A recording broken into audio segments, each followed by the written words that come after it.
दोस्तों आप मेरे हाथ में जो ये जड़ी देख रहे हैं, इसको आयुर्वेद में विशेष औषधि का दर्जा प्राप्त है।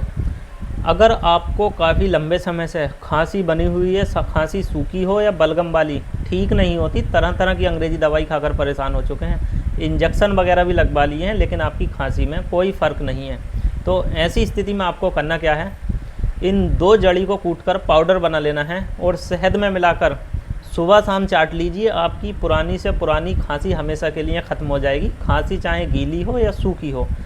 और वीडियो अच्छी लगी हो दोस्तों तो वीडियो को एक लाइक कर दीजिए। Thank you friends.